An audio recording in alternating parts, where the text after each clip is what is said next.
A secret is only as powerful as the walls built to contain it. For 19 years, the eastern tower of Blackwood Keep held a truth so devastating that even the wind seemed to avoid its stone face. They called her an omen, a foul mistake of nature born to a bloodline that should have cast her to the wolves the moment she drew breath. She was meant to be forgotten, erased, a whisper that died before it could reach the ears of the world. Yet destiny moves in strange circles, particularly when the most feared ruler in the realm comes hunting for a queen entirely unaware that his perfect match is locked behind iron bars labeled as his kingdom's greatest shame. In the northern reaches of Oakhaven, where winter arrived in September and departed in May, where the pine forest grew so thick they turned noon into twilight, stood Blackwood Keep. It was a fortress of blackened stone and brutal architecture, home to the Silver Pine Pack. For generations, the Silver Pine Wolves were known for their formidable strength and their unforgiving pride. They were a people bound by the laws of nature, the phases of the moon, and above all, the undeniable truth of scent. In the world of wolves, a scent was identity. It carried lineage, emotion, power, and purpose. A wolf's scent announced their arrival before they entered a room. It warned enemies. It attracted mates. It was the invisible thread connecting every member of a pack to their shared history. To be without scent was not simply unusual. It was an abomination that violated the fundamental laws of their existence. Elspeth was born into absolute silence. On a night when storm clouds swallowed the moon, old Lady Isla brought her firstborn daughter into the world in a tower room lit only by dying candles. The attending midwives had prepared for the usual chaos of birth, the sharp, earthy scent of a newborn pup, the lusty cries announcing another soul joining the pack, the golden or amber eyes that marked Silverpine heritage. What they witnessed instead turned their blood to ice water. The infant did not cry. Her tiny lungs drew breath, but no sound emerged. More disturbing still, she carried no scent. The midwives leaned close, inhaling deeply, searching for the rich biological signature that should have flooded their senses. They found nothing.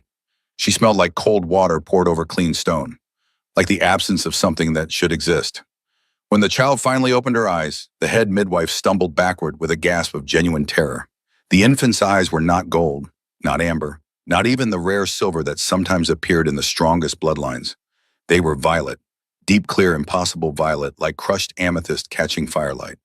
Alpha Garrett, a man whose ambition had always outweighed his mercy, stood frozen in the doorway. He was a wolf built for intimidation, broad-shouldered and tall, with a face that seemed carved from the same brutal stone as his fortress. But in that moment, staring at his firstborn daughter, he felt something he had never experienced in battle or politics: pure animal terror. The pack elders were summoned before dawn. They gathered in the tower room, their aged faces grave as they examined the silent, scentless infant. The eldest among them, a wizened woman whose wolf had gone gray decades ago, spoke the words that would seal Elspeth's fate. "She is one of the hallowed ones. The old spirits have sent her to tear the pack apart from within. The ancient law is clear. She must be returned to the forest before the next moonrise." It was an old custom, brutal and absolute. Infants born wrong were left in the deep woods, given back to the earth that had mistakenly created them. Most died within hours. The forest was not kind to the defenseless.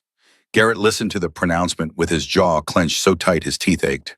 He looked at his wife Isla, who clutched the violet-eyed infant to her chest, tears streaming silently down her pale face.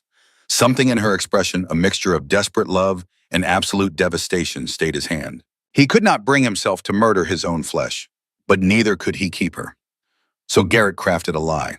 By midday, the pack was informed that the firstborn of House Silverpine had perished in the night, her small body too weak to survive the difficult birth. A tiny casket, empty except for stones wrapped in linen, was burned on a ceremonial pyre. The pack mourned with howls that echoed through the mountains. Isla stood silent through the entire ceremony, her face a mask of grief that was not performance but absolute truth. That same night, under cover of darkness, Garrett carried his daughter up the treacherous spiral staircase of the eastern tower. The tower had been abandoned for over a century, its rooms filled with dust and the nests of birds that entered through broken windows. He chose a single chamber near the top one with thick walls and a view that showed nothing but endless forest and distant peaks. He furnished it sparsely. A bed, a table, shelves that he would fill with books, because even in his cruelty, some part of him recognized that a mind left to starve was a fate worse than the forest. He installed iron bars across the window, not to keep danger out, but to keep his daughter in. He assigned a single servant to her care, a young woman named Bryn, who had been born deaf and mute, incapable of spreading secrets even if she wanted to. Then he locked the door from the outside and walked away from his firstborn daughter, leaving her to grow up in a tomb made of stone and silence. Isla never recovered. She was not permitted to visit the tower. Garrett forbade it, claiming it would only deepen her grief over their lost child. But Isla knew. She knew her daughter breathed somewhere above her, hidden away, like a shameful secret. The knowledge hollowed her out from the inside. She stopped eating, stopped sleeping. Her wolf, already fragile from a difficult pregnancy, simply gave up. Less than a year after Elspeth's birth, Isla died. The pack physicians called it a wasting sickness.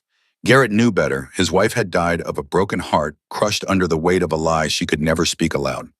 Garrett remarried within months. His new wife was younger, ambitious, and unburdened by the complicated grief that had destroyed Isla. She became pregnant almost immediately, giving birth to a daughter who came into the world exactly as a silver pine pup should, screaming, scent-drenched in honeysuckle and wild grass, with eyes of pure, predictable amber. They named her Adrian. She was everything Elspeth was not: loud, vibrant, radiating the kind of alpha dominance that made visiting wolves drop their gazes in respect.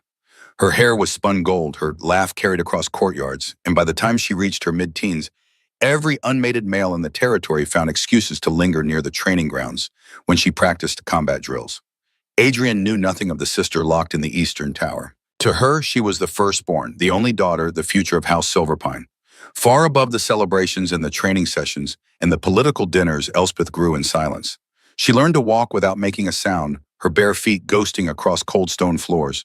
She learned to read by candlelight, devouring the ancient books Garrett sent up in irregular shipments, perhaps out of guilt, perhaps simply because a completely ignorant prisoner was somehow more shameful than an educated one.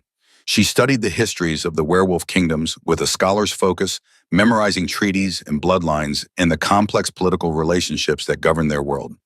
She knew more about Oakhaven's past than most of the elders who claimed to guard its traditions. She could recite the lineage of every major pack. She understood battle strategies that had won and lost territories centuries before her birth. But she had never felt grass beneath her feet, had never tasted rain, had never heard another voice besides Bryn's hands speaking in silent gestures. Her only window to the world was the barred opening that faced the western courtyard. From her high vantage point, she watched the seasons change. She watched Adrian grow from a golden-haired child into a striking young woman. She watched her half-sister train with wooden swords, flirt with guards, ride horses across the distant fields. Elspeth felt no jealousy. Jealousy required belief that you deserved what another possessed. Elspeth had been taught since birth, through action, if not words, that she deserved nothing. She was a mistake, an aberration, a curse housed in flesh that should have been left to the wolves. She felt only a profound, aching emptiness. She was a ghost, haunting her own life, a witness to a world she could observe but never touch. The isolation would have broken most minds.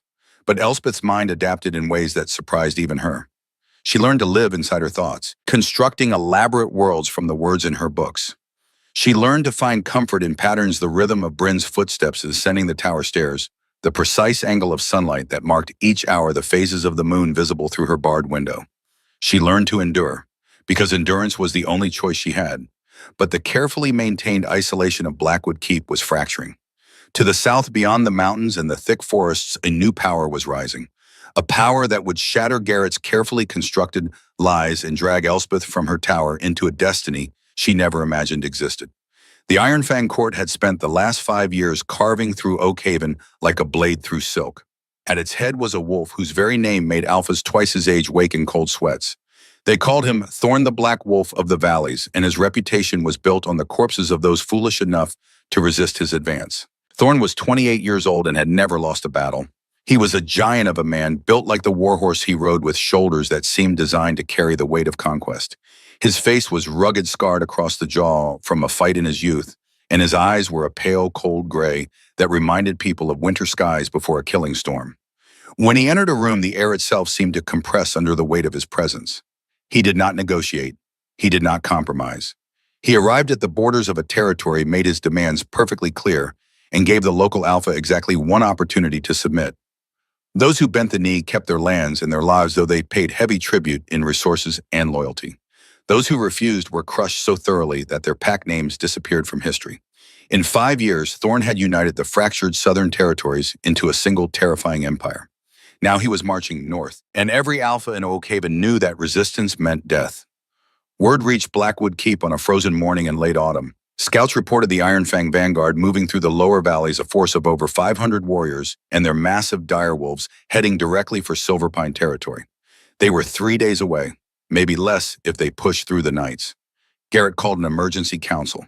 His beta Branwick stood beside him as they studied maps spread across the war table. The options were limited and grim. They could not fight Iron Fang. The Silverpine pack numbered barely 200 warriors, many of them young and untested. Thorn's forces would slaughter them before noon. They could flee into the deep mountains, but winter was coming. Without their lands, without their stores, they would starve before spring. That left only one real option: submission. But submission on what terms? He will want a hostage. Branwick said, his voice low and careful. Someone of value to guarantee our loyalty. Garrett nodded slowly, but his mind was already working through a different calculation. A hostage was a prisoner, a symbol of defeat. But a bride was politics.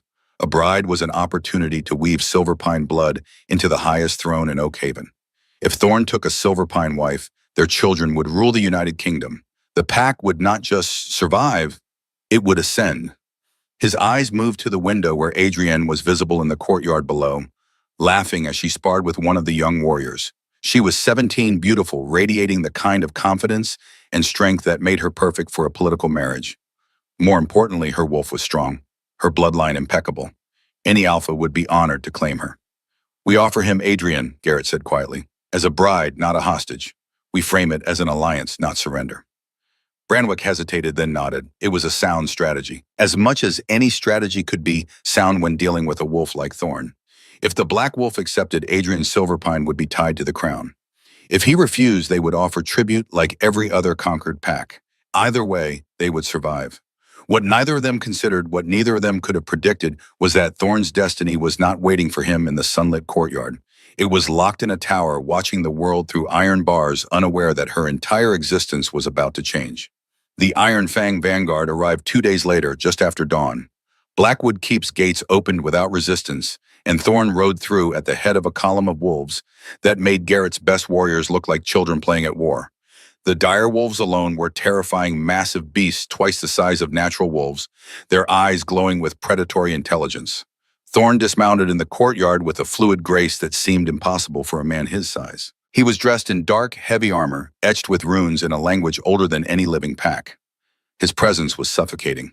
Several of the Silverpine guards instinctively bared their necks in submission before he even spoke a word. Garrett stood at the base of the keep's main stairs, flanked by Branwick and Adrienne.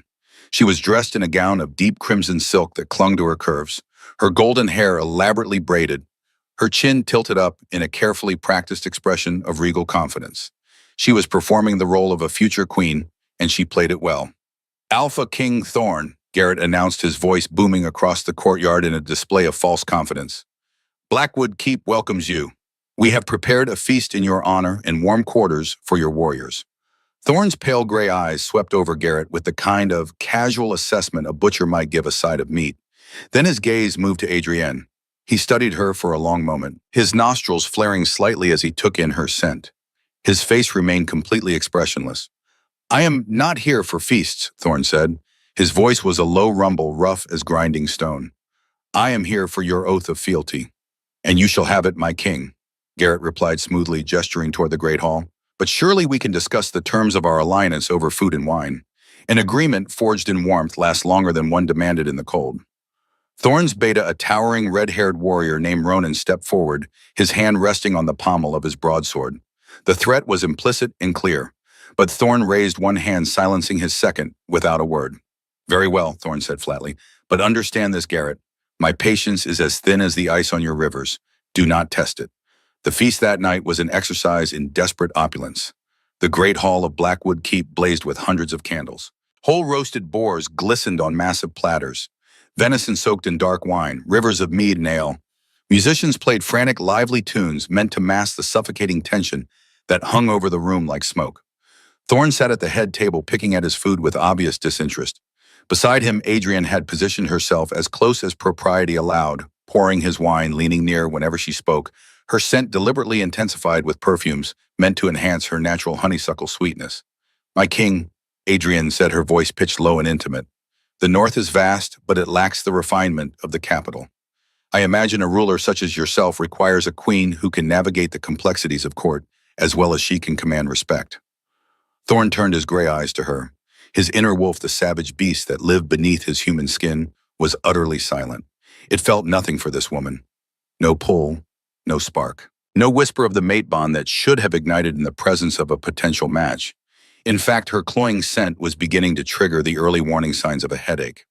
A king requires loyalty, Thorn stated coldly, turning his gaze back to the crowded hall. Refinement is an illusion used by weak men to hide their lack of fangs.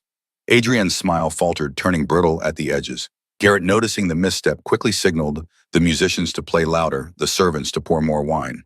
The feast continued, but the undercurrent of failure was palpable. High above the great hall in the eastern tower that no one remembered existed, Elspeth paced. The vibration of the drums from the feast below traveled through the ancient stone, making the floor beneath her bare feet hum with rhythm. She had accepted her fate for so long. She had been the obedient ghost, the silent shame, the mistake that learned not to question why she existed at all. But tonight felt different. The air itself seemed charged with some invisible electricity. The moon was full visible through her barred window, so bright it painted her small room in silver light. Something was pulling at her, a gravity she could not name, tugging her toward the earth far below. Bryn had departed hours ago, called down to assist in the kitchens during the case of feeding hundreds of guests. In her haste, perhaps flustered by the overwhelming presence of the Iron Fang wolves, Bryn had not thrown the heavy iron deadbolt on the outside of Elspeth's door all the way into its housing. Elspeth had heard the metallic scrape when the door closed, a sound slightly different from the one she had heard thousands of times before. She told herself it meant nothing. The door was still locked. She was still trapped. Nothing had changed, but she walked to the door anyway, placed both palms flat against the thick oak. Pushed. The door did not budge. She pushed harder, leaning her entire weight against the wood. For a moment, nothing happened. Then, with a rusted shriek that echoed through the empty corridor like a scream, the deadbolt slid free. The door opened. Just a crack. Just enough to reveal the pitch-black spiral staircase descending into darkness. Elspeth's breath caught in her throat. Her heart hammered against her ribs so hard she thought it might crack bone. This was freedom. Temporary, fragile, probably fatal freedom.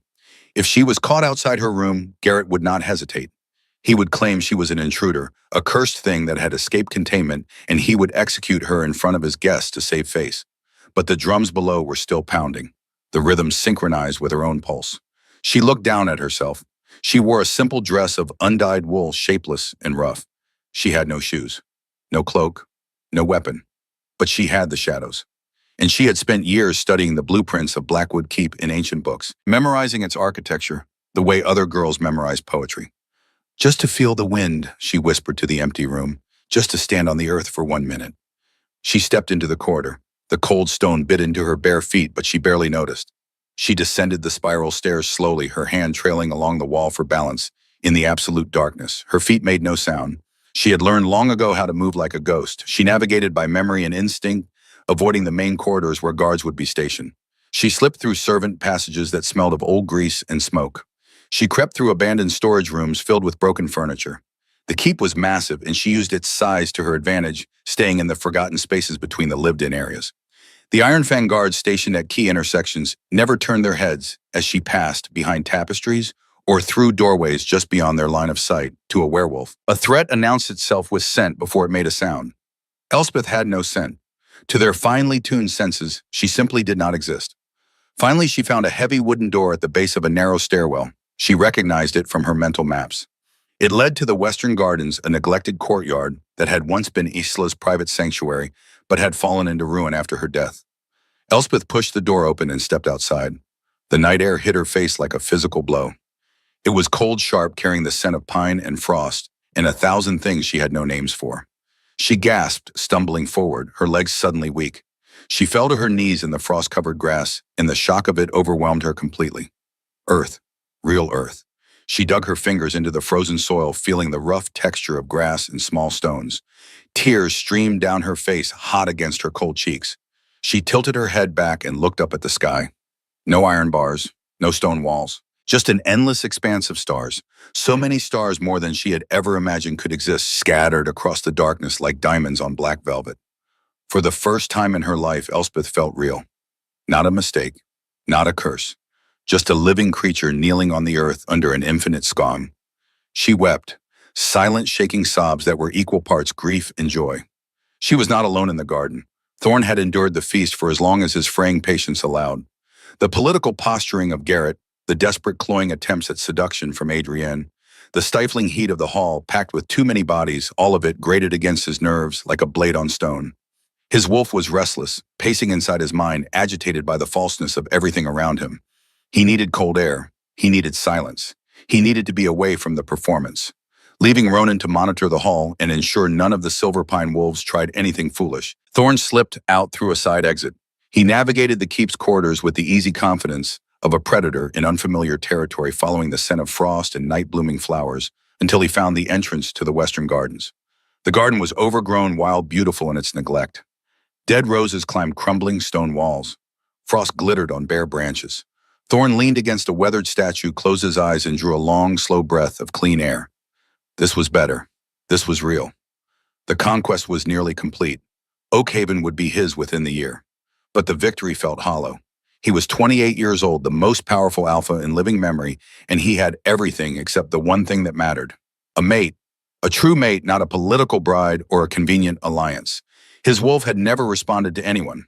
Not once, not even a flicker of interest. Without a mate, an alpha's rule was unstable.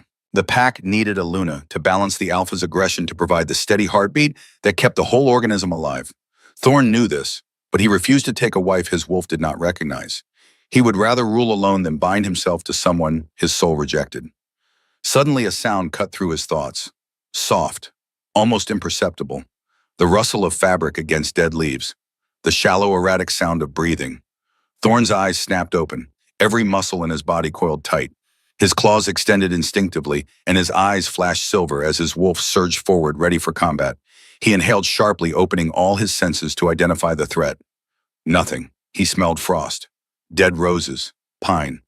But no sweat, no adrenaline, no fear, no earthy musk of a wolf, not even the mundane scent of a human. There was only the smell of winter and stone. But he could hear breathing, close, behind the overgrown hedge of briars to his left. An assassin. It had to be. Some dark magic from the old world, a spell designed to mask a killer's presence. Thorn's muscles coiled like compressed springs. He pinpointed the location of the sound with predatory precision. Then he lunged. He tore through the thorny hedge with his bare hands, ignoring the cuts that opened across his skin. His massive hands reached out, finding purchase around something small and fragile. He grabbed what felt like a slender throat and lifted, slamming the figure against the stone wall of the keep with enough force to knock the breath from their lungs. "Who sent you?" Thorn snarled, his voice dropping into a demonic rumble that was more wolf than man. The figure struggled weakly, small hands clawing at his iron grip. Thorn tightened his hold, stepping out of the shadows into the full moonlight to see the face of the assassin he was about to kill. His breath stopped. It was a woman, young, pale as fresh snow in the moonlight. She wore a ragged dress of undyed wool that hung shapeless on her thin frame. Her feet were bare-cut and bleeding slightly from the thorns. Her silver blonde hair fell in tangled waves past her shoulders. But it was her eyes that paralyzed him. Wide with terror, staring up at him in the moonlight, they were the color of crushed amethyst. Violet. Impossible vivid violet, glowing with an inner light that seemed to come from someplace beyond the physical world. And then the impossible happened. Thorn's inner wolf, the savage, bloodthirsty beast that had killed hundreds without hesitation, the entity that bowed to no one and commanded absolute fear across an entire kingdom, let out a sound it had never made in Thorn's entire life. A pitiful, whimpering kriwashi. It slammed against the walls of his consciousness, not with aggression, but with absolute terrifying submission. Mate. The word tore through Thorn's mind like lightning through a tree, splitting his reality cleanly in half. Everything before this moment, everything after. It was impossible. The mate bond was triggered by scent. It was a chemical reaction, a spiritual lock clicking into place when two compatible souls recognized each other through the ancient language of pheromones. This woman had no scent. She was a void, an absence. She should not exist. But the moment their eyes locked, a physical shockwave ripped through Thorn's entire nervous system. It felt as though a chain of molten iron had been forged instantly between his chest and hers, binding them together with a force that made his knees weak. His wolf was not just claiming her, it was surrendering to her, offering its throat, bowing its head. Thorn's hands released her throat. Elspeth collapsed onto the frozen grass, gasping for air, her hands flying to her bruised neck. She scrambled backward, pressing herself into the cold stone wall, her heart hammering so violently she thought she might die from the force of it alone. She looked up at the giant looming over her. Even in the moonlight, he was terrifying. Massive, armored. His eyes had shifted from glowing silver back to pale gray, but they were wide with shock, filled with confusion, and something else she could not name. Something that looked almost like reverence. "What are you?" Thorn breathed.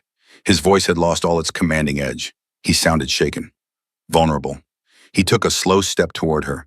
He could not smell her. It violated every instinct, every biological law he understood. But his wolf was howling inside his mind, demanding that he drop to his knees, that he bare his throat to this barefoot, trembling girl. "Please." Elspeth rasped, her voice hoarse from years of disuse and from his crushing grip. "Don't kill me. I only wanted to see the scud day." Thorn froze. Her voice, the sound of it sent a shiver down his entire spine, raising every hair on his body. He crouched slowly, bringing his massive frame down to her level, trying not to frighten her further. His hand trembling, slightly in a way that would have shocked anyone who knew him, reached out and grasped her chin, gently tilting her face up to the moonlight. "You are of Blackwood," he said softly, studying the aristocratic structure of her cheekbones, the way her features echoed someone he had seen tonight. Someone dead. "You have the look of Lady Isla." Elspeth's breath hitched. No one had spoken her mother's name in her presence in years. "But you have no scent." Thorn continued, his thumb brushing carefully over the pulse point in her throat. The rapid, frantic beating of her heart was the most intoxicating rhythm he had ever felt. "And you have violet eyes." Elspeth squeezed her eyes shut, waiting for disgust, waiting for violence. "I am cursed," she whispered. "Please, just let me go back to the tower. Alpha Garrett will kill me if he knows I escaped." Garrett. Thorn's voice went cold. The name tasted like poison on his tongue. His mind was racing, connecting pieces that should have been obvious. The old rumors. Whispers from nearly 2 decades ago. The firstborn daughter of Garrett and Iela born dead. An omen. A cursed thing that never drew breath. "You are not dead," Thorn murmured, his eyes searching her face with an intensity that made her skin burn. "You are the firstborn." "I am nothing," Elspeth said, tears slipping down her cheeks. "I am the hollowed one, a mistake that should have died long ago." A low, possessive growl vibrated deep in Thorn's chest. The sound was pure wolf, resonating with fury that had nothing to do with the woman in front of him and everything to do with the alpha who had locked her away. Garrett had imprisoned his mate. He had hidden a queen in a tower because he was too ignorant, too cowardly to understand what she was. Elspeth flinched at the growl, but Thorn did not release her. Instead, he moved with sudden decision, sliding his arms beneath her knees and behind her back, lifting her effortlessly against his armored chest. Elspeth panicked, thrashing against his hold. "No, no, please, he will kill me. Put me down." "Garrett will do nothing," Thorn said, his voice ringing with absolute authority. The command in his tone was so powerful that Elspeth's struggles ceased involuntarily, her instincts responding to the dominance, even though she had no wolf of her own. Thorn pulled her tighter against him, burying his face in her hair for just a moment. She smelled of nothing, but she felt like everything. Like the answer to a question he had been asking his entire life. "He offered me a bride tonight," Thorn said quietly, his breath warm against her ear, "to secure his pathetic kingdom. He just did not realize which daughter I was going to take." "What are you doing?" Elspeth's voice cracked with terror as Thorn turned away from the shadows and began walking toward the keep. "I am claiming what is mine," Thorn said. His eyes blazed silver once more, reflecting the moonlight like polished steel. "I am claiming my mate, and I am claiming my kingdom." He did not sneak her back to her tower. He did not hide her in his chambers. Alpha King Thorn kicked open the heavy iron-banded doors that led from the western wing into the main corridor, and he marched down the hall carrying the barefoot, trembling secret of Blackwood Keep directly toward the Great Hall. Toward the feast, toward Garrett and his lies and his golden daughter and his carefully constructed world. He was going to burn it all down, and he was going to do it while holding his scentless, violet-eyed queen in his arms, announcing to every wolf in Oakhaven that destiny had a cruel, perfect sense of humor. The great hall doors exploded open with a sound like cannon fire. The great hall of Blackwood Keep was drowning in false joy when the doors exploded inward. The heavy oak slabs, reinforced with iron bands meant to withstand siege weapons, slammed against the stone walls with such violence that an ancient tapestry tore free from its moorings and collapsed to the floor in a cloud of dust. The music died instantly. Laughter choked in throats. Hundreds of pairs of glowing eyes snapped toward the entrance, wine goblets frozen halfway to lips, conversation severed mid-word. Alpha King Thorn strode into the hall like a force of nature given flesh. He did not walk. He conquered the space with every step, his boots striking the stone floor with rhythmic finality. The sheer, suffocating weight of his presence flooded the room so thick and oppressive that several lesser wolves whimpered involuntarily and sank to their knees, their instincts screaming submission. But it was not the king's terrifying aura that made Alpha Garrett drop his golden goblet, ruby wine spilling across the high table like fresh blood. It was the bundle cradled in Thorn's arms. Pressed against the king's dark armor, her silver blonde hair cascading over his forearm like moonlight on water, was a woman so pale she seemed carved from alabaster. She wore a ragged dress of undyed wool. Her feet were bare, cut, and dirty. She was visibly trembling, her face buried against Thorn's chest as if she could hide from the sudden explosion of light and noise and hundreds of predatory stares. Adrienne stood slowly from her seat beside the king's empty chair, her crimson silk gown rustling in the dead silence, her face twisted with confusion and the first bitter taste of humiliation. "My king," her voice carried across the hall, sharp with poorly concealed irritation. "What is this? Who is that beggar?" She tried to catch the scent of the woman in Thorn's arms, her nostrils flaring delicately. Nothing. The woman smelled of absolutely nothing. Adrian's confusion deepened into something darker, something afraid. Garrett's face had drained of all color, turning a sickly gray that made him look like a corpse already walking. His chest heaved as raw panic seized his heart. Years of lies, years of careful deception, and all of it was currently being carried across his great hall in the arms of the most dangerous man on the continent. "Guards!" Garrett suddenly bellowed, his voice cracking with desperation.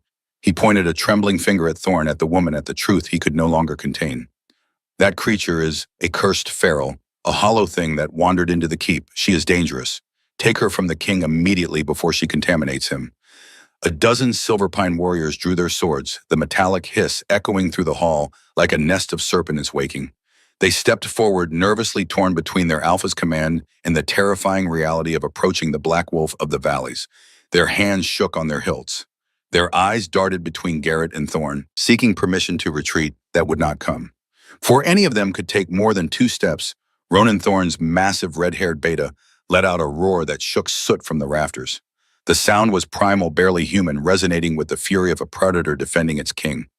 In perfect, synchronized response, 50 Iron Fang soldiers rose from the benches where they had been seated throughout the feast. 50 broadswords cleared their scabbards with a sound like thunder rolling across mountains. The promise of absolute slaughter hung in the air, thick as smoke. Ronan stepped between the Silverpine guards and his king, his golden eyes blazing with lethal intent. "Sheathe your steel," he warned, his voice low and deadly calm, "or I will personally carve your hearts from your chests and feed them to you while you watch." The Silverpine warriors froze. Their faces paled. They looked back at Garrett in silent panic, begging for permission to back down, to avoid the massacre that was seconds from erupting. Thorn ignored the drawn weapons entirely. His focus was absolute, fixed on the Alpha at the high table with the kind of cold fury that preceded execution. He walked down the center aisle as if the 50 swords surrounding him did not exist, as if the entire room was not balanced on the edge of violence. When he reached the base of the high table, he stopped. Carefully, gently, he set Elspeth on her feet, but kept one massive arm wrapped protectively around her waist, holding her against his side. She kept her gaze locked on the floor, overwhelmed by the sheer sensory assault of the room. Roasted meat, sweat, fear, aggression, wine, smoke. It crashed over her in waves, and the only solid thing in her spinning world was the unyielding heat of Thorn's body against hers.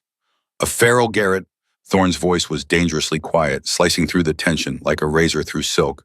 "A stray, yes, my king," Garrett lied. His jaw clenched so tight the muscles jumped beneath his skin. "She is one of the hallowed ones, an abomination born without a wolf's scent. Our ancient laws demand she be put to the pyre. Please hand her over to my guards so we may dispose of this contamination properly. I will gladly offer you Adrian as we discussed to seal our alliance."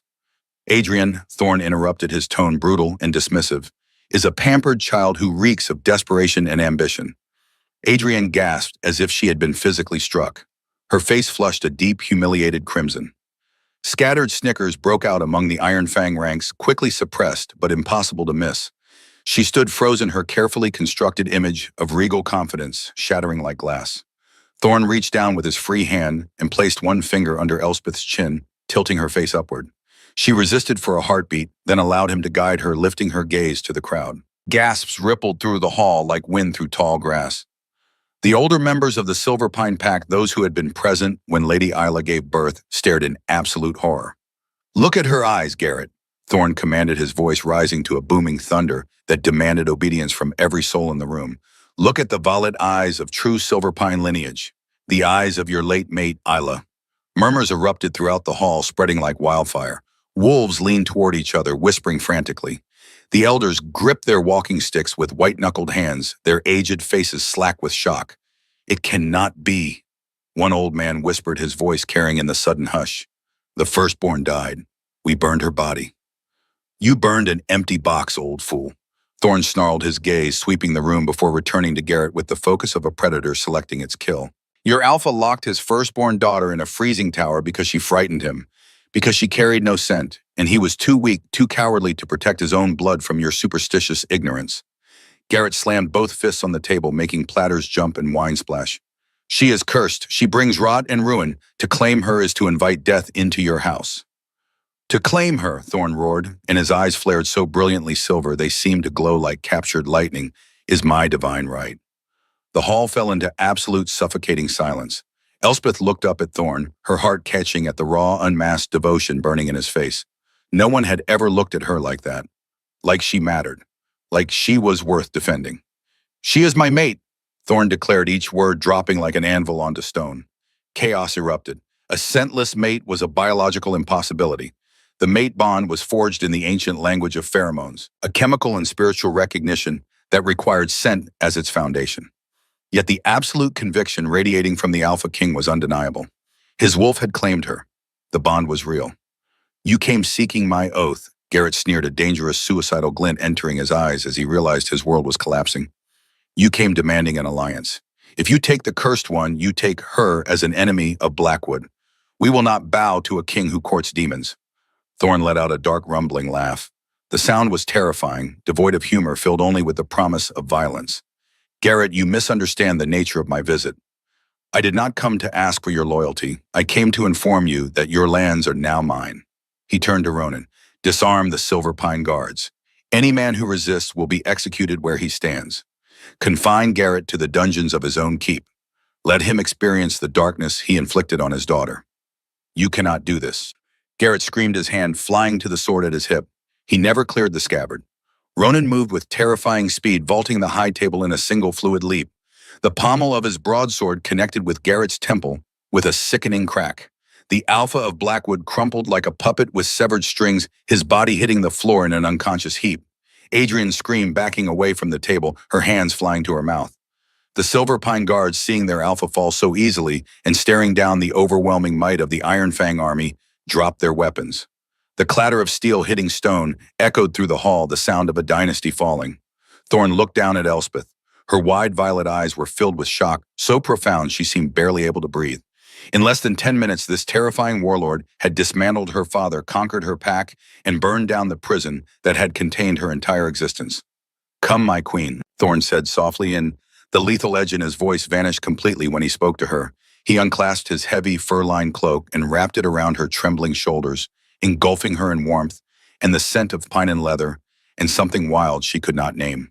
"We are leaving this cursed place. You will never see these walls again." They rode through the night, the massive Iron Fang vanguard cutting through snow-laden forests like a blade through silk. Thorne refused to spend another hour in the fortress that had been Elspeth's tomb. The dire wolves moved swiftly despite the darkness, their glowing eyes lighting the path through ancient pines. Elspeth sat inside Thorne's personal carriage, a heavily armored conveyance lined with thick bear pelts and warmed by a small iron stove that glowed red in the darkness. She was dressed in an oversized tunic. Thorne had provided the fabric, swallowing her thin frame. Her feet were finely wrapped in warm, fur-lined boots that were far too large but felt like the greatest luxury she had ever experienced. She stared out the small glass window, watching the world fly past. Every tree was a miracle. Every shadow held wonder. Every star visible between the branches made her heart ache with the beauty of it. Thorne sat across from her, his massive frame taking up most of the space. He watched her with quiet, intense focus. His inner wolf, usually a restless, violent creature, demanding blood and territory, lay curled in his mind like a contented hound utterly satisfied, simply because she was breathing the same air.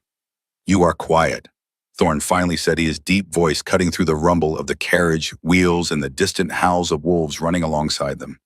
Elspeth jumped slightly, tearing her gaze from the window.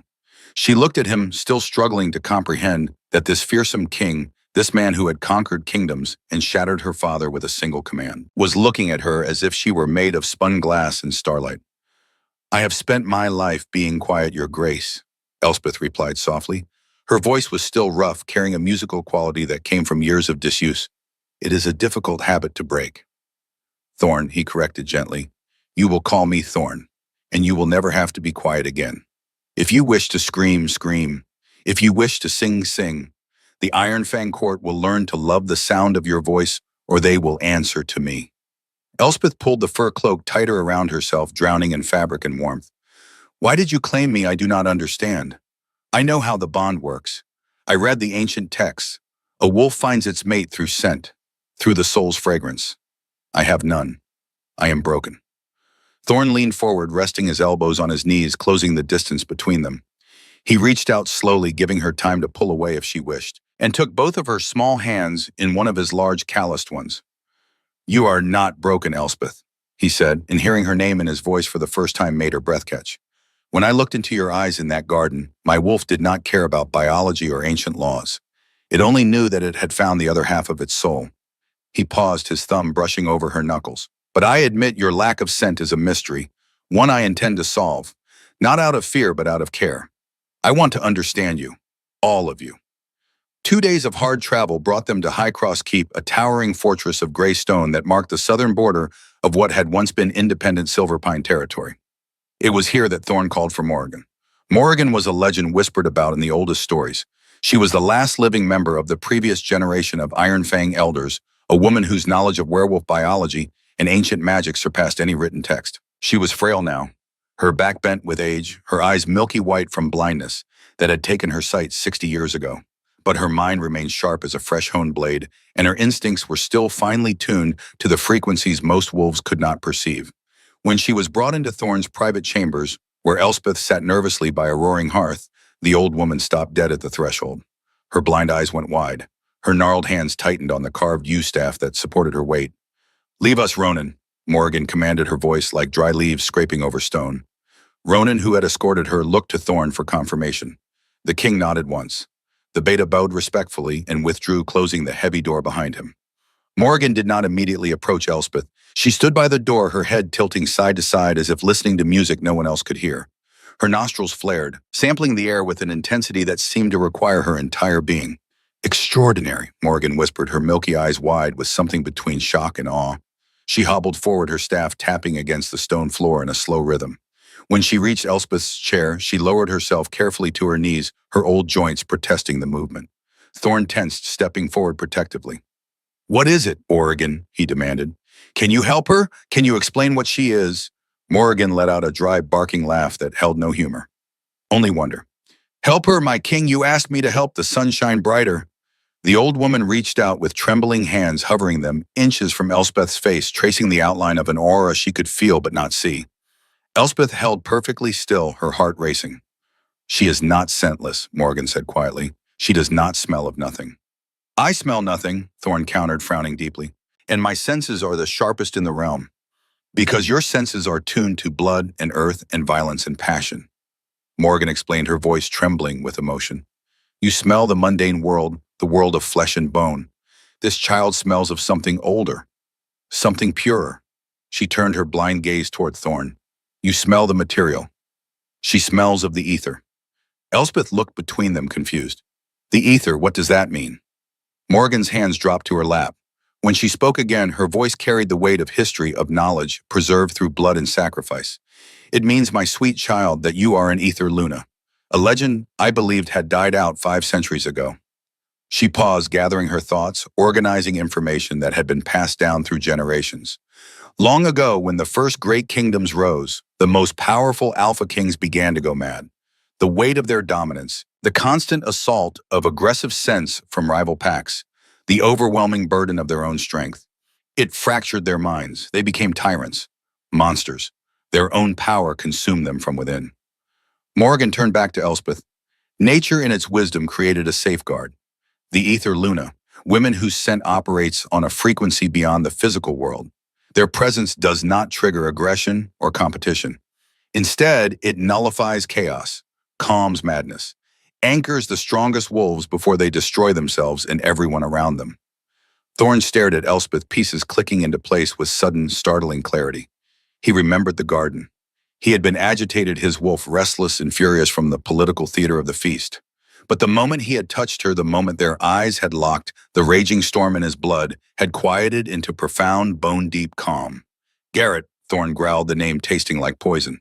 He thought she was cursed. Garrett is a fool who could not recognize a diamond if it cut his throat. Morgan spat with surprising venom. She reached out and patted Elspeth's knee with a gentleness that contrasted sharply with her harsh words about the former alpha. You, my queen, are the greatest blessing the Iron Fang court could ever receive. With an ether luna by his side, the king's mind will never fracture under the weight of conquest. You are not a broken wolf. You are the evolution of our kind. Elspeth sat frozen, her world tilting on its axis. She had been told through action and isolation that she was a mistake, a rotting branch on a noble family tree, a curse that should have been cut away before it could spread its poison. She had believed with every fiber of her being that she was utterly unworthy of love, of sunlight, of the very air she breathed. Now sitting in a warm room draped in furs provided by a king who looked at her with devotion that bordered on worship, she was being told she was a legend, a blessing, the answer to a problem she had not known existed. The dam she had built around her heart, constructed carefully over 2 decades of isolation and shame, shattered completely. Tears spilled down her cheeks, hot and fast, and she covered her face with her hands as a ragged sob tore from her throat. In a heartbeat, Thorne was on his knees before her.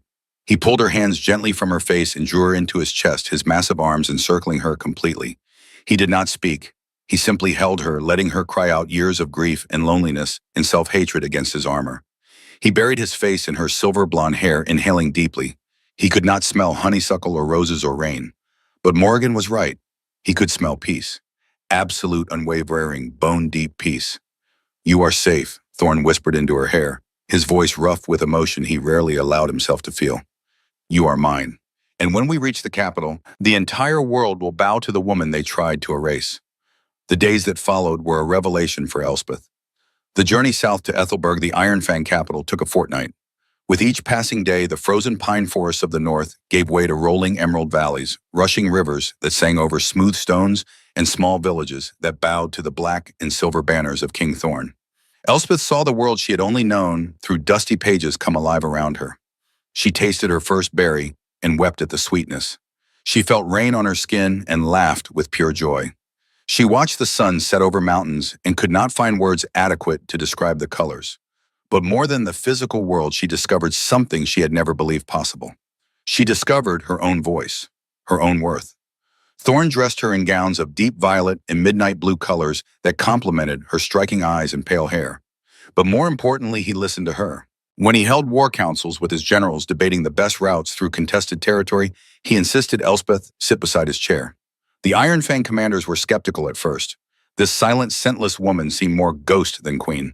But Elspeth's voracious reading during her imprisonment had given her an encyclopedic knowledge of Oakhaven's geography, its history, and the ancient treaties that still govern territorial disputes. When a general proposed marching through the Greystone Pass, Elspeth quietly suggested the old mining roads through the eastern hills instead. The pass, she explained, had been the site of 3 major ambushes in the last century. The terrain favored defenders. The mining roads, though longer, were wider and allowed for better troop movement. The general had stared at her in surprise, then consulted his maps. She was correct. The mining roads were the superior choice. After that, the commanders began to direct questions to her. She answered with precision and insight, her strategic mind as sharp as any blade. She did not have a wolf's instinct for violence, but she had a scholar's understanding of cause and effect, of historical patterns, of the way seemingly small decisions could cascade into enormous consequences. Thorne watched her come alive during these sessions, and his pride was fierce enough to make his wolf preen. But their growing peace was not to last. On the 12th night of their journey, as the vanguard made camp in the ruins of an ancient amphitheater, a bloodied scout rode into the encampment at full speed. His direwolf was panting heavily, its gray fur matted with dried blood and foam. Thorne emerged from his command tent, immediately his arm instinctively moving to shield Elspeth, who had been standing beside him, reviewing supply reports. "Report!" Thorn commanded, his voice carrying across the camp like thunder. The scout slid from his mount and dropped to one knee, gasping for breath. "My king, treachery in the north. Alpha Garrett remains secure in the dungeons, but his daughter Adrian has escaped Blackwood Keep. She did not flee alone." A low collective growl rippled through the Iron Fang warriors within earshot. Ronan stepped closer, his hand moving to the hilt of his sword. "She has allied herself with the Chastel Guild." The scout continued, his voice tight with urgency and pain. The name sent a chill through every wolf present. The Chastel Guild was not myth but living nightmare. Descended from a historical figure whose documented atrocities against werewolves in 18th century France had become legend, the Chastel lineage had survived for centuries as a ruthless organization of rogue hunters and exiled wolves. They specialized in dark alchemy and weapons designed specifically to kill their own kind. Wolfsbane toxins, silver dust, poisons that could paralyze an alpha's healing factor. They were the underground terror of werewolf nobility, hired when someone wanted a problem eliminated quietly and permanently. Adrian promised them access to the Blackwood armories and a position of power when she reclaims the north, the scout said. "But that is not their true payment, my king. They demand the Ether Luna." Elspeth's blood went cold. Thorn's eyes flashed brilliant lethal silver. "They want to harvest her blood." The scout finished, his voice barely above a whisper. "To create an anti-alpha serum they can sell to the highest bidder. They have set a trap in the Whispering Gorge. They intend to kill you and take her." The very air around Thorn seemed to darken, pressure dropping as his rage built into something volcanic. The suffocating weight of his alpha aura crashed over the camp like a tidal wave. Warriors who were standing 50 feet away instinctively bared their throats, driven to their knees by the sheer dominance radiating from their king. "Thorn." Elspeth's voice was soft, but it cut through his fury like a blade through silk. She placed her small, warm hand over his clenched fist, and the contact was instant magic. The suffocating aura vanished, absorbed and neutralized by her ether nature. The soldiers who had been forced to their knees gasped and drew in deep, steadying breaths, their eyes wide with shock. Elspeth looked up at Thorn, her violet eyes calm and clear. "They have the high ground in the gorge," she said, her voice steady despite the fear curling in her stomach. "The Chastel Guild relies on ambush tactics and alchemical weapons.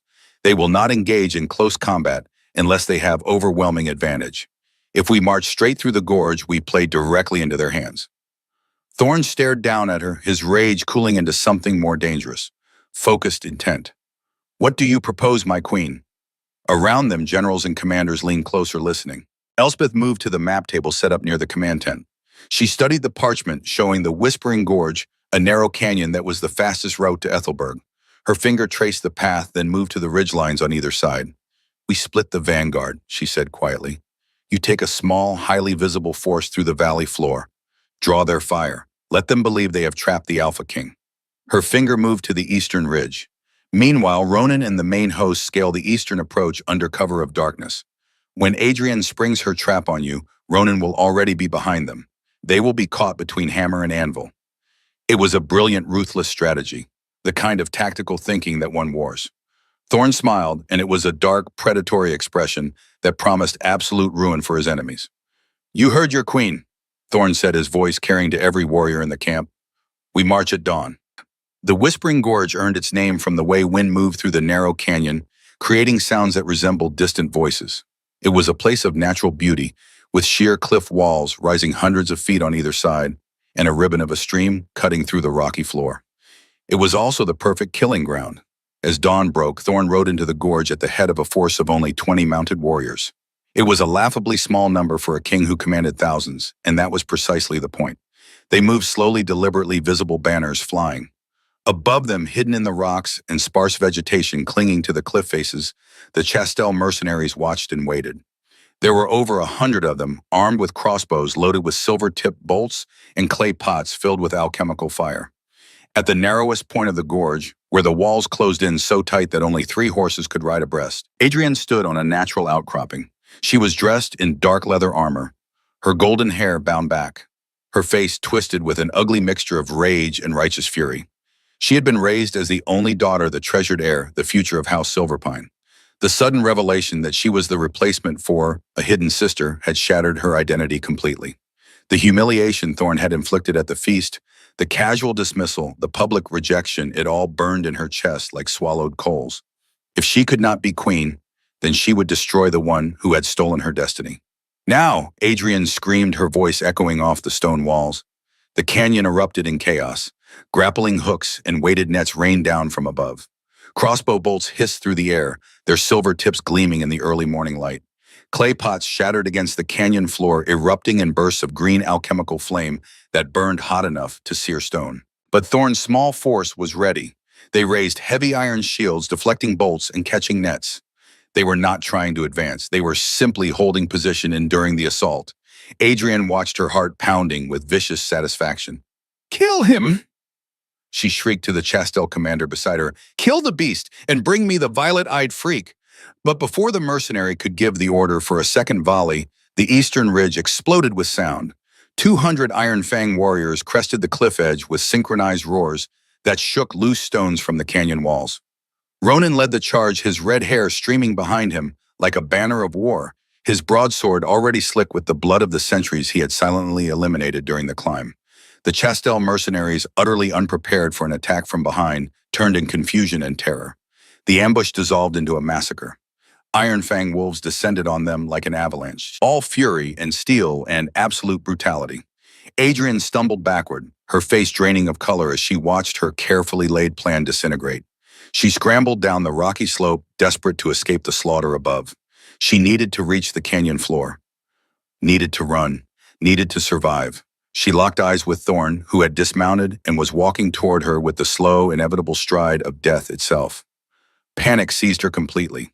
She fumbled in her cloak and withdrew as a glass vial, a Chastel creation filled with concentrated wolfsbane extract and silver vapor compressed into liquid form. "Stay back!" she screamed, holding the vial like a weapon. Thorn did not slow, did not hesitate. Adrian hurled the vial with all her strength. It shattered against Thorn's chestplate, and the world exploded in toxic green vapor. The wolfsbane was so concentrated, it could paralyze even an alpha's healing factor. Thorn roared in agony, falling to one knee as the poison seared his lungs and burned his exposed skin. His inner wolf, usually an unstoppable force, went silent and still locked in paralysis.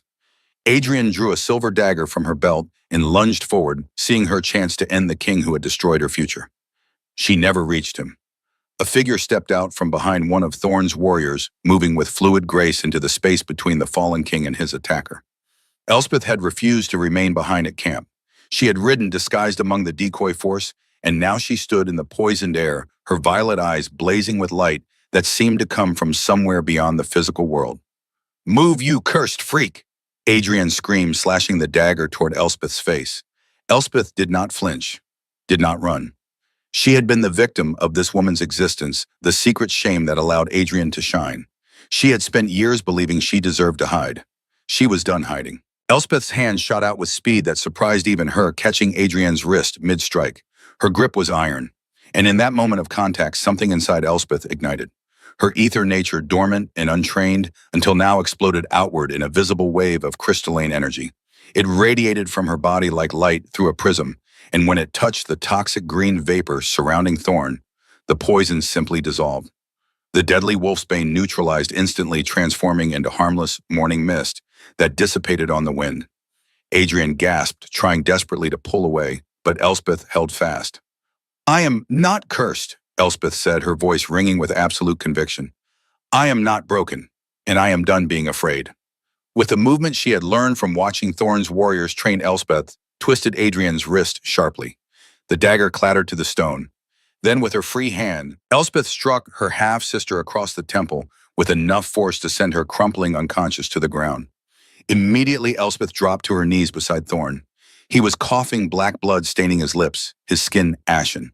She placed both hands on his chest directly over his heart and let her ether pour into him without restraint. The healing was not magical in the fantastical sense. It was biological. Her presence forcefully purged the panic and toxicity from his cells, allowing his alpha healing factor to engage at full strength. Within seconds, Thorn drew a massive, shuddering breath. The silver burns on his face began to close, new skin knitting over the damage at visible speed. He opened his gray eyes and looked up at the woman who had just saved his life. Without hesitation, without caring that they were surrounded by carnage and blood and watching warriors, Thorn pulled Elspeth down and kissed her with desperate intensity. From the cliffs above, where the battle had already ended in total Iron Fang victory, Ronan and 200 warriors looked down at their king and their queen. As one, they began slamming their swords against their shields in a rhythmic salute that echoed through the gorge like thunder.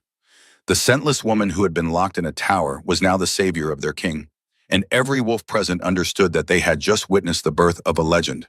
The city of Ethelberg rose from the landscape like something born of myth and fire. Built into the side of a dormant volcano, its walls were forged from black iron and obsidian that caught the sunlight and threw it back in sharp, brilliant fragments. Massive towers pierced the clouds, their peaks lost in mist. The streets were paved with dark stone that had been polished smooth by centuries of feet, and everywhere the black and silver banners of the Iron Fang court snapped in the mountain wind. When the gates opened to receive King Thorn and his returning vanguard, the city did not simply cheer. It roared. The sound was primal, overwhelming, a collective howl of triumph that echoed off the volcanic stone and rolled across the valleys below like thunder. Word of the ether Luna had traveled faster than the army itself. Runners had been sent ahead carrying news of the violet-eyed queen who had no scent, but possessed the power to neutralize poison with a touch, who had saved the king's life in the Whispering Gorge, who had brought an alpha to his knees not through dominance, but through an ancient magic the realm had thought extinct. The streets were lined with tens of thousands of wolves pressed shoulder to shoulder, throwing crushed pine needles and white winter roses into the path of the procession. Children were held on their parents' shoulders to catch a glimpse. Elders wept openly, calling out blessings in languages so old most had forgotten their meanings. Elspeth rode beside Thorn on a magnificent white direwolf, a creature nearly as large as a small horse, its fur pristine and its eyes intelligent and kind. She was dressed in a riding habit of midnight blue velvet fitted with intricate silver armor across her shoulders that had been crafted specifically for her during the journey. A heavy cloak of white fur taken from the pelt of a direwolf that had died of old age and been preserved for generations flowed behind her. Her silver blonde hair was braided in an elaborate crown. Her violet eyes surveyed her people with calm dignity and something that resembled wonder. Thorn glanced at her, and the expression on his face was one no one in Ethelberg had ever seen their brutal conquering king wear: pure, unguarded adoration. But there was still one matter that required resolution before Elspeth could truly step into her role as queen. One final ghost that needed to be confronted. Adrian had been brought to Ethelberg in chains. Heavy iron manacles bound her wrists and ankles, and she was transported in a reinforced cage wagon normally reserved for the most dangerous criminals. The golden-haired girl, who had once moved through Blackwood Keep like visiting royalty, was now covered in dirt and despair, her fine features haggard, her spirit visibly broken. 3 days after their arrival in Ethelberg, the trial was held in the grand throne room. The chamber was a masterpiece of brutal elegance. Massive pillars of black stone rose to a vaulted ceiling inlaid with silver that mimicked the pattern of stars. A chandelier of wrought iron and glowing crystals hung from the center, casting sharp, dramatic shadows.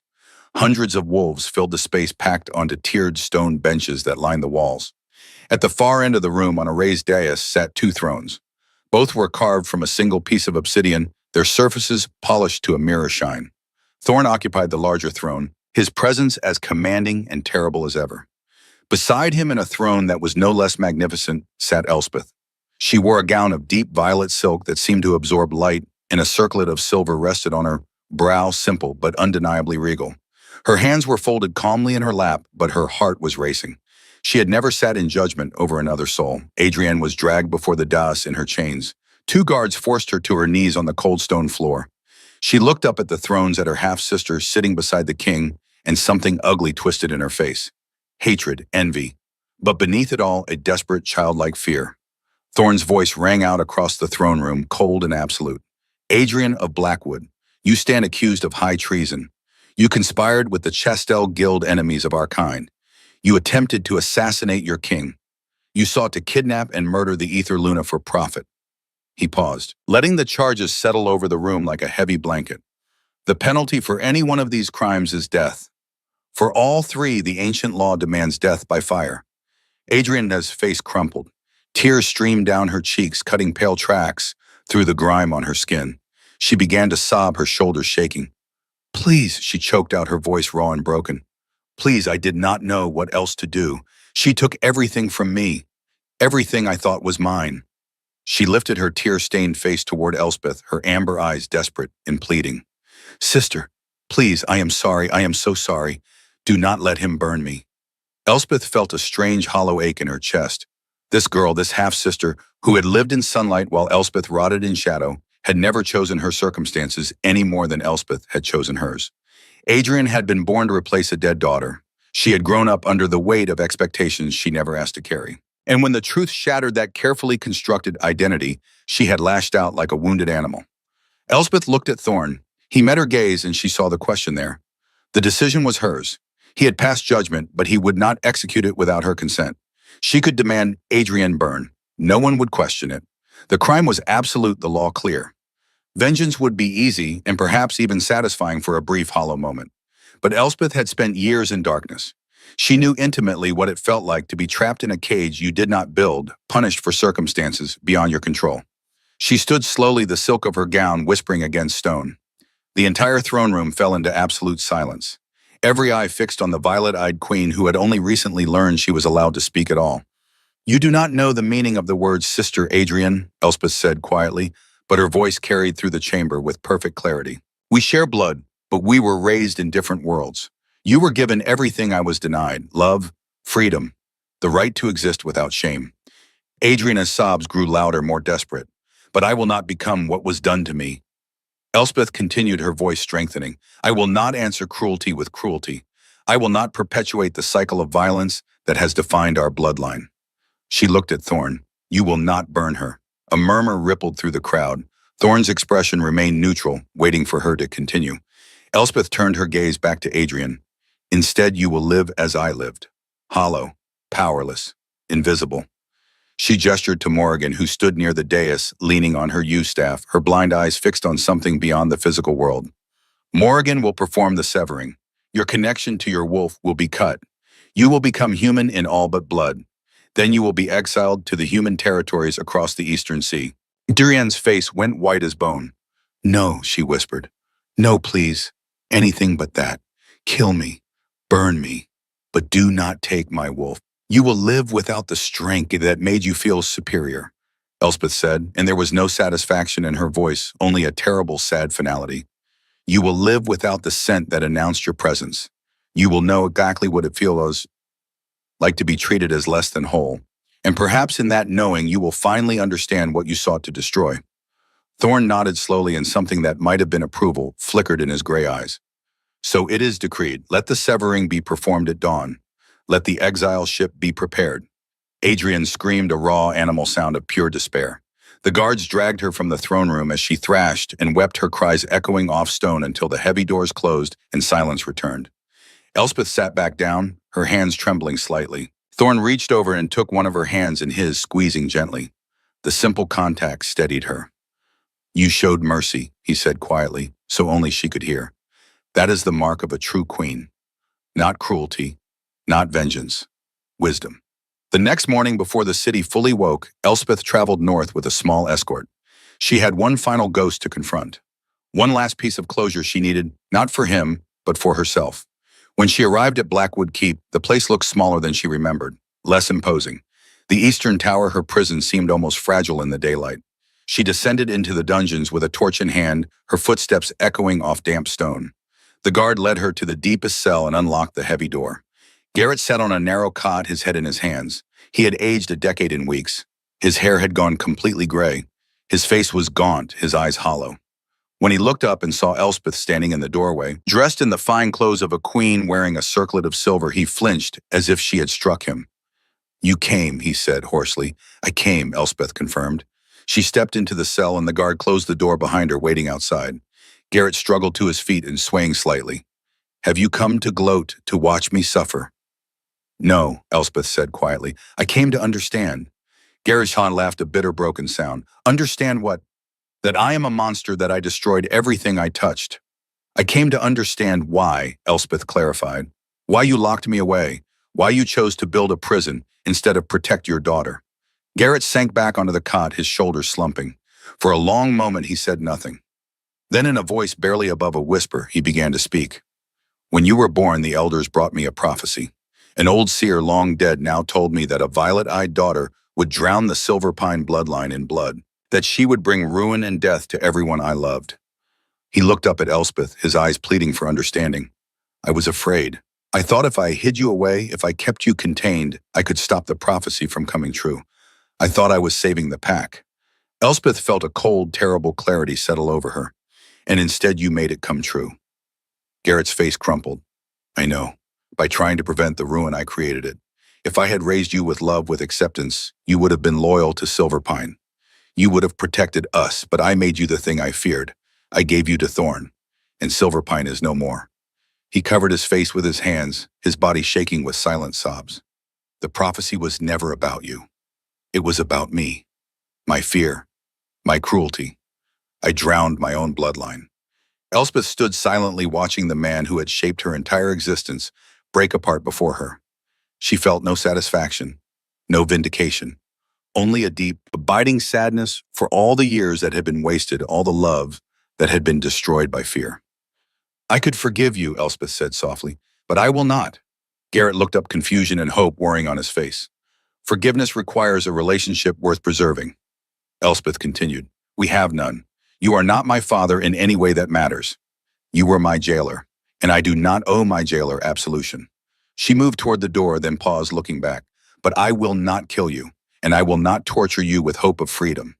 You will live here in this cell until you die. You will have food, water, warmth. You will be treated with the basic dignity you denied me. She knocked on the door and the guard opened it. And every day you live, you will know that the daughter you tried to destroy became a queen who chose mercy over vengeance. That is your punishment. Not death, not pain, just the knowledge of what you could have had if you had chosen love over fear. She walked out of the cell without looking back. The door closed behind her with a final echoing clang.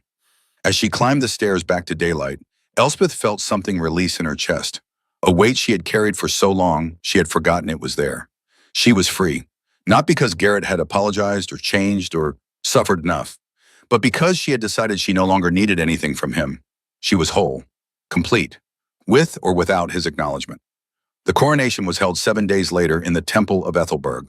The temple was the oldest structure in the city, built long before the Iron Fang court claimed the volcano as their seat of power.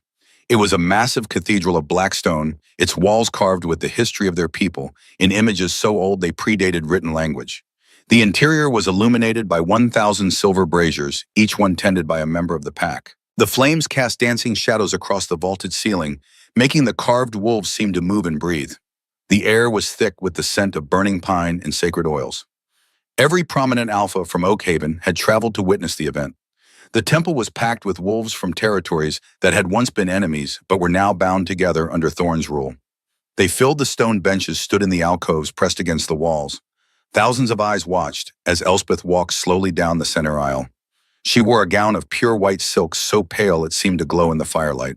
Her silver blonde hair fell loose down her back in waves. She wore no jewelry except for a single pendant, a piece of amethyst wrapped in silver wire that had belonged to her mother, Isla. Bryn had brought it from Blackwood Keep, saved all these years, and presented it to Elspeth with tears in her kind eyes. Thorn waited for her at the altar, dressed in formal armor of black and silver, his face solemn but his eyes warm. When Elspeth reached him, he took her hand and they knelt together before Morrigan.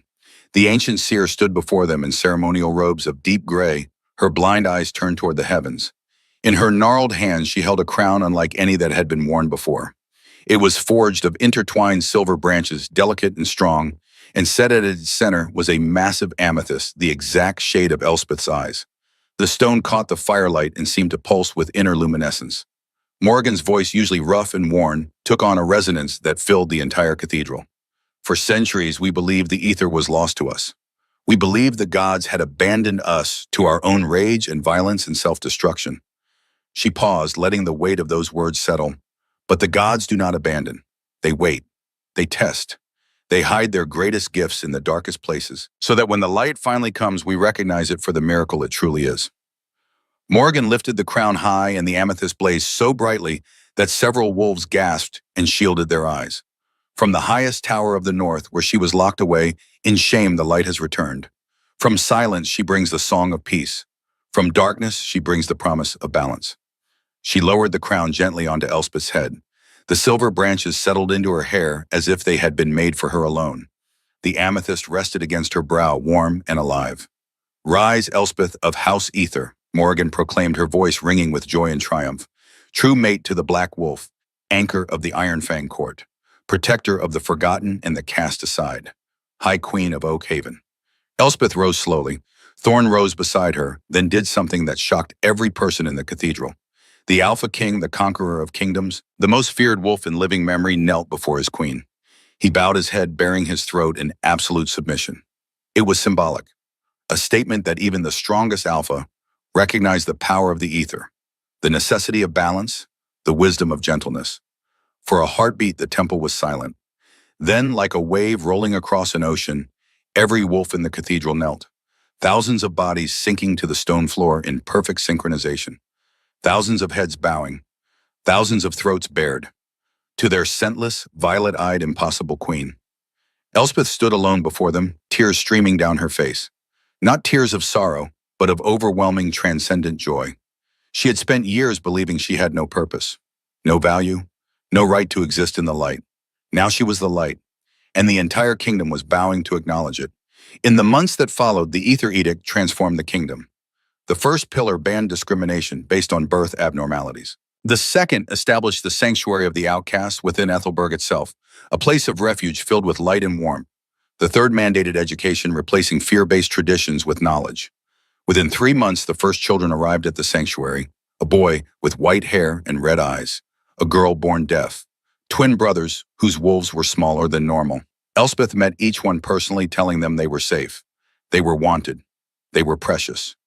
Bryn, the deaf woman, who had been Elspeth's only companion for so long, now oversaw the sanctuary staff, ensuring that no child would ever again experience the isolation Elspeth had endured.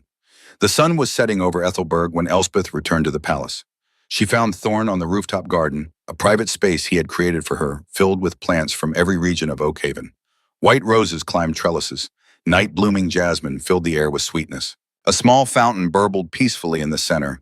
Thorn stood at the edge, looking out over the city spread below them. Thousands of lights were beginning to flicker on as evening fell, making the volcanic capital glow like a constellation of stars brought to Earth. He turned when he heard her footsteps, and his face softened immediately. How did it go? Elspeth moved to his side, and he wrapped one arm around her shoulders, pulling her close. She leaned into his warmth, into his strength, into the peace that had become as natural as breathing. It went exactly as it needed to, she said quietly. They stood together in comfortable silence, watching the sun paint the sky in shades of gold and crimson and deep purple. In the distance, violet streaks of aurora began to appear, faint at first, then growing stronger. The ether aurora, a phenomenon that had not been seen in Oak Haven for 500 years, now appeared regularly over the capital. Are you happy? Thorn asked softly. Elspeth considered the question. Happiness was such a simple word for the complexity of what she felt. I spent years in a cage, she said finally. I was told I was a curse, a mistake, something that should have been destroyed. She turned to face him, her violet eyes clear and bright. Now I have a kingdom. I have people who need me. I have you. She reached up and cupped his scarred face in her hands. But happiness, true happiness, is not a place you arrive at. It is a choice you make every day. To be gentle when the world is cruel. To build when it would be easier to destroy. To choose love over fear. She smiled, and it was radiant. So yes, Thorn, I am happy, because I choose to be. Thorn leaned down and kissed her slow and deep and full of the devotion that had never wavered since the moment he saw her in a frozen garden. When they finally pulled apart, Elspeth rested her head against his chest, listening to the steady rhythm of his heart.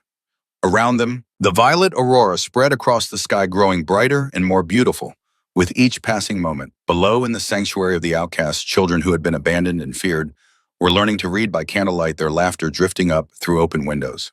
In villages across Oak Haven, wolves who had once hidden their differences were beginning to step into the light, protected by law and embraced by a queen who understood their pain. The tale of the Ether Queen would be told for generations, not as a story of conquest or dominance, but as something far more powerful. A story of a girl who was labeled cursed and chose to become a blessing, who was locked in darkness and became the light, who was told she was hollow and filled herself with compassion so profound it's changed the very nature of power itself. They said she was born broken, but she proved that the broken places are where the light gets in. And when a soul refuses to let cruelty make it cruel, when it chooses gentleness in a world built on violence, that is the truest strength of all. Elspeth did not become queen by roaring louder than her enemies. She became queen by refusing to become them. And in the end, that quiet, unshakable grace was the most revolutionary force the kingdom had ever known. The stars came out over Ethelberg, brilliant and infinite, and the Ether Queen stood beneath them, no longer a ghost haunting her own life, but a woman fully magnificently impossibly alive. The gentle crown rested on her head, and the entire realm had learned to kneel before it.